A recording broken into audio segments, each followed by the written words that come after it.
हमारी आस्था का प्रतीक, सनातन धर्म की आस्था का प्रतीक भगवान श्री राम का राम दरबार।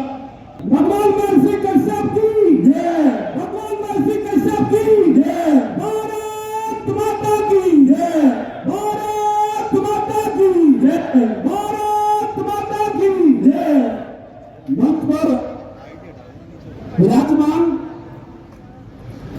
उत्तर प्रदेश के बहुत ही यशस्वी उप मुख्यमंत्री, जिनके नेतृत्व में 2017 में भारतीय जनता पार्टी को प्रचंड बहुमत की सरकार बनाने का मौका मिला, ऐसे बड़े नेता, उत्तर प्रदेश के जन जन के प्रिय और मुझ जैसे लाखों कार्यकर्ताओं को दिशा देने वाले परम श्रद्धेय परम आदरणीय डिप्टी सीएम श्री केशव प्रसाद मौर्य जी हमारे बीच में हैं।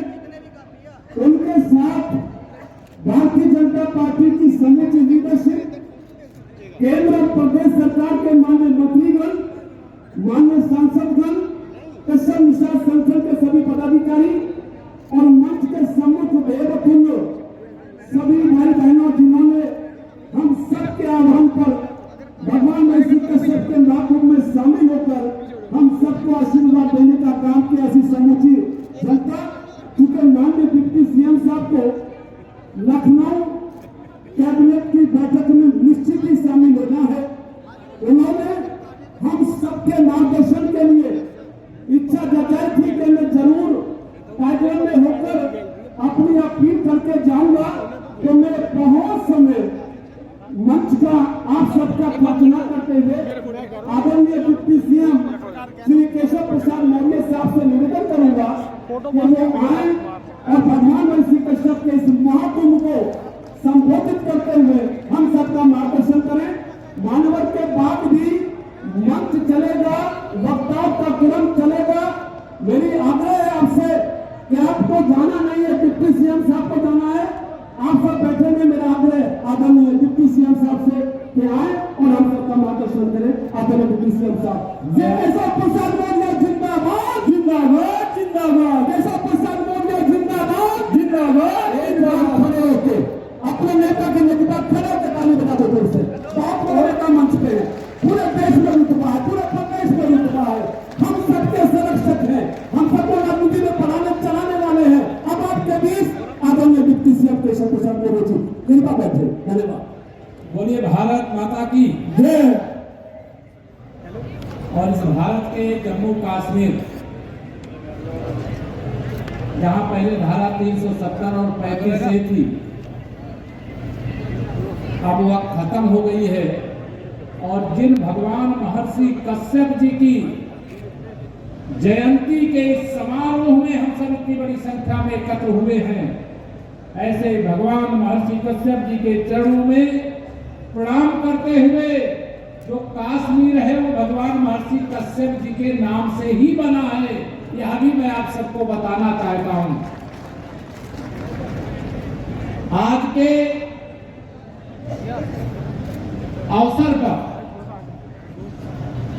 भारतीय जनता पार्टी जो पिछड़ा मोर्चा है, ओबीसी मोर्चा है, उसके प्रदेश के अध्यक्ष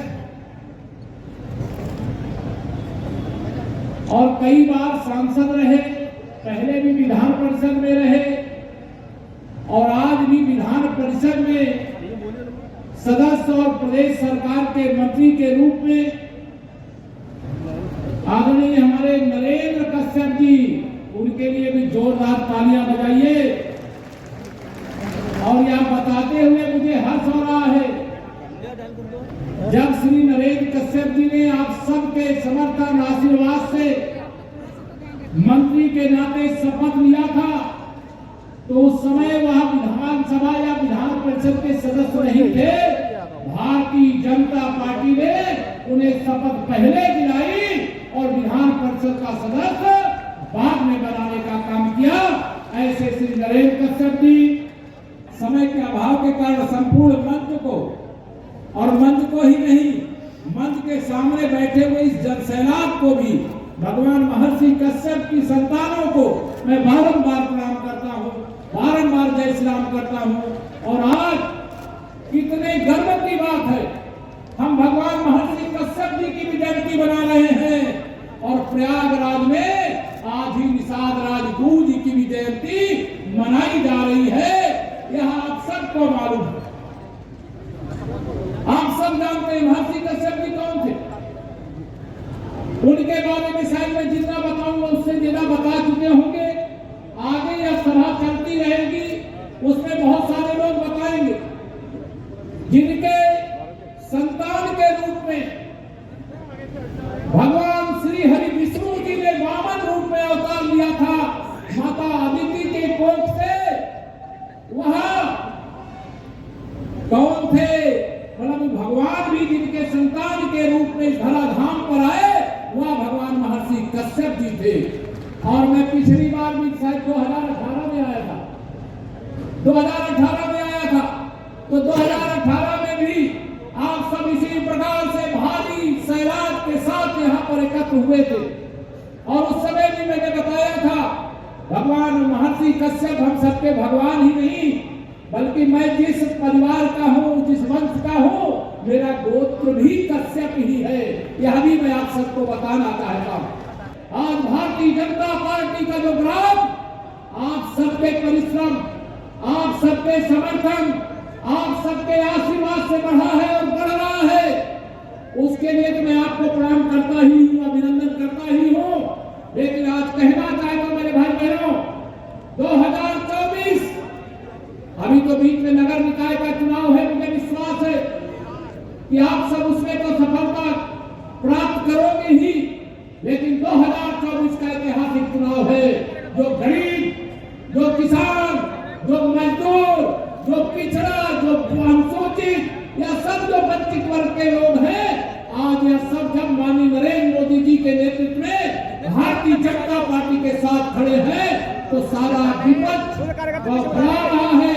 उनको लग रहा है कि ये नरेंद्र मोदी जी एक चाय बेचने वाले का बेटा, ओबीसी वर्ग से आने वाला, यह देश का प्रधानमंत्री कैसे बन गया। और कांग्रेस के युवराज श्री राहुल गांधी जी उनके लिए जाति सूचक शब्दों का प्रयोग करके जिस भाषा का प्रयोग किया है, क्या उसे बर्दाश्त किया जा सकता है? क्या दोनों हाथ बर्दाश्त किया जा सकता है? क्या मोदी जी का अपमान, क्या ओबीसी का अपमान नहीं है? क्या दोनों हाथ मोदी जी का अपमान हर एक पिछड़े वर्ग का अपमान है। और उत्तर प्रदेश ही नहीं, पूरे हिंदुस्तान का पिछड़ा वर्ग एकजुट होकर के कांग्रेस को इतिहास के पन्ने में दर्ज करने का काम करेगी। जो कांग्रेस के समर्थक दल है या जो भी है, मैं उन सबको कहना चाहता हूँ, तुष्टीकरण की राजनीति में इतने अंधे हो जाओगे कि जो देश को आज दुनिया में एक ताकत बना करके खड़ा किया है, जिसने भारत के गरीबों के जीवन में खुशहाली लाने का काम किया है, जिसने भारत के किसानों के जीवन में परिवर्तन लाने का काम किया है, जिसने भारत के युवाओं को भारत का भविष्य निर्माण करके देने का काम किया है, जिसने भारत की शिक्षा व्यवस्था को बदलने का काम किया है, जिसने मेरी बात की शक्ति बैठी है, वो स्वयं जानती होंगी जब से 2014 में केंद्र में हमारी सरकार बनी है। आप सबको मैं ध्यान दिलाना चाहता हूँ, महिलाओं का जितना सशक्तिकरण माननीय नरेंद्र मोदी जी के नेतृत्व में केंद्र में सरकार बनने के बाद और 2014 के बाद 2017 में उत्तर प्रदेश में सरकार बनने के बाद जितना मेरी माताओं बहनों का सम्मान, आमदनी, शिक्षा, हर क्षेत्र में जो बढ़ोतरी हुई है, 60 साल में ना तो कांग्रेस ने किया और ना 15 साल में सपा और बसपा वालों ने किया। केवल आपका वोट लेने का काम करते थे। मुझे यहाँ भी मालूम है आज के सम्मेलन में केवल उत्तर प्रदेश के लोग नहीं हैं, यहाँ हरियाणा वाले भी हैं, उत्तराखंड वाले भी हैं, दिल्ली वाले भी हैं और भी कई राज्यों से जो लोग आए हैं। उनका उत्तर प्रदेश का उप मुख्यमंत्री होने के नाते, आपके ही परिवार का सदस्य होने के नाते उत्तर प्रदेश की धरती में मैं आप सबका हार्दिक स्वागत करता हूँ और अभिनंदन करता हूँ। और आप सबको यह कहना चाहता हूँ मेरे भाई बहनों, और सवाल भी करना चाहता हूँ, 2014 के पहले का हिंदुस्तान और जब से 2014 में माननीय नरेंद्र मोदी जी के नेतृत्व वाला हिंदुस्तान, इसमें फर्क आया है कि नहीं आया है? फर्क आया है कि नहीं आया है? 2017 से पहले का उत्तर प्रदेश और 2017 के बाद का उत्तर प्रदेश, बताइए इसमें फर्क आया है कि नहीं आया है? दोनों हाथ में फर्क आया है कि नहीं आया है? और ये फर्क इसलिए आया है, मैं एक दिन माननीय प्रधानमंत्री जी का उद्बोधन राष्ट्रीय कार्य समिति में सुन रहा था। उन्होंने तमाम योजनाओं का, जैसे हम गांव में जाते हैं बखानते हैं कि माननीय प्रधानमंत्री जी के मार्गदर्शन में उत्तर प्रदेश में भी हमारे मुख्यमंत्री जी की अगुवाई में जो हम सब काम कर रहे हैं, आपके मार्गदर्शन में कर रहे हैं माननीय प्रधानमंत्री जी। तो प्रधानमंत्री जी ने कहा यह सब काम मैं नहीं कर रहा हूं, जम्मू कश्मीर से धारा 370 मैंने नहीं हटाई है, अयोध्या में रामलला की जन्मभूमि पर भगवान राम का मंदिर मैंने नहीं बनवाया है, 3.5 करोड़ गरीबों को पक्का मकान मैंने नहीं दिया है, 6,000 रुपया साल में जो किसान है उनको प्रधानमंत्री किसान सम्मान निधि मैंने नहीं दिया है, महिलाओं का सशक्तिकरण मैंने नहीं दिया है, सर्जिकल स्ट्राइक या एयर स्ट्राइक मैंने नहीं किया है, गरीबी मिटाओ का नारा दे करके केवल गरीब को गरीब बनाने का काम करने वाले चले गए और भ्रष्टाचार मुक्त भारत आज आगे बढ़ा, वो काम मैंने नहीं किया। मैं चौंक रहा था कि क्या बात है। उन्होंने कहा मैं सुनने के लिए बेकार था कि आगे प्रधानमंत्री जी क्या कहते हैं। उन्होंने अगली बात जो कही वह सुन करके आपको भी लगेगा कि ऐसा प्रधानमंत्री शायद दुनिया के किसी देश के भाग्य में नहीं है जैसा प्रधानमंत्री हमें मिला है। उन्होंने कहा यह सब जो अच्छा से अच्छा काम आज हिंदुस्तान में हो रहा है वो मैंने नहीं किया है, मेरे देश के गरीबों ने, मेरे देश के किसानों ने, मेरे देश के पिछड़ों ने, अनुसूचित जाति के, अनुसूचित जनजाति के लोगों ने किया है। मैंने कहा वो कैसे?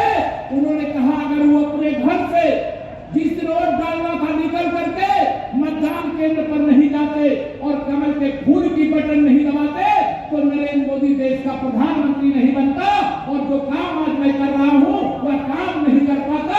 इसे जो भी काम अच्छा से अच्छा हो रहा है उसका श्रेय अगर किसी को जाता है तो मेरे आप सब भाई बहनों को जाता है, आप सब किसानों, नौजवानों, माताओं को जाता है। और ऐसा कहने का साहस और कोई नहीं कर सकता मेरे भाइयों बहनों। ऐसा कार्य करके 3.5 करोड़ गरीबों को पक्का घर, 3 साल से अधिक समय से प्रधानमंत्री गरीब कल्याण योजना से फ्री में राशन मिल रहा है कि नहीं मिल रहा? बताओ, दोनों हाथ पर मिल रहा है कि नहीं मिल रहा है? ये काम किसी किया? वो आपने किया या मेरे प्रधानमंत्री जी कहते हैं? करोड़ों गरीबों के घर में गैस का कनेक्शन पहुंचा बिना पैसा दिए, वह किसने किया? तो कहते मोदी जी ने नहीं किया, या तो आप सब लोगों ने किया है। जिन घरों में पहले बिजली की रोशनी नहीं पहुंची थी उन घरों में बिजली का कनेक्शन सौभाग्य योजना से किसने दिया? तो मोदी जी कहते मैंने नहीं दिया, बल्कि आप सब लोगों ने कमल की बटन दबाई, खुशहाली की बटन दबाई, विकास की बटन दबाई, देश की सुरक्षा की बटन दबाई, देश की अर्थव्यवस्था की बटन दबाई, इसलिए यह सब हो पा रहा है। मैं आप सब लोगों को आज यहाँ पर ये कह करके जाऊंगा क्योंकि मुझे समय का अभाव है। मैंने निवेदन किया है नरेंद्र कश्यप जी से कि मुझे क्योंकि जाना इसलिए जरूरी है कि कैबिनेट की बैठक, लेकिन आप सबको मैं आह्वान करके जा रहा हूं, मेरे मित्रों, साथियों, बड़े बुजुर्गों, माताओं, बहनों, मेरे पत्रकार साथी भी यहाँ पर बड़ी संख्या में। 2024 के चुनाव में ध्यान रखना, जैसे 2019 में उत्तर प्रदेश का चुनाव हो रहा था, सपा बसपा मिल गए, उसमें राष्ट्रीय लोकदल मिल गया, कांग्रेस मिल गई, सबका मिलकर के क्या लक्ष्य था कि मोदी जी को प्रधानमंत्री नहीं बनने देना। यही लक्ष्य था कि कोई दूसरा लक्ष्य था? क्या लक्ष्य था? इनका लक्ष्य था कि मोदी जी को पीएम नहीं बनने देना। क्यों नहीं बनने देना? क्योंकि मोदी जी भ्रष्टाचार रोक करके गरीबों के जीवन में खुशहाली के लिए काम करते हैं। मैं आप सब लोगों को यह बताना चाहता हूं, ये भ्रष्टाचार रोकने के लिए बहुत लड़ाई लड़नी पड़ी है। ये जितना बड़ा पंडाल है ना, इतने बड़े बड़े पंडाल भर के 2-2 हजार के नोटों की गड्डियां, सोने की सीढ़ियां, चांदी की सीढ़ियां, आपके और गरीब हैं तो और गरीब बना इस देश को लूटने का काम जिनने किया, आज उनके हाथ छापा पड़ता है और सब बरामद होता है।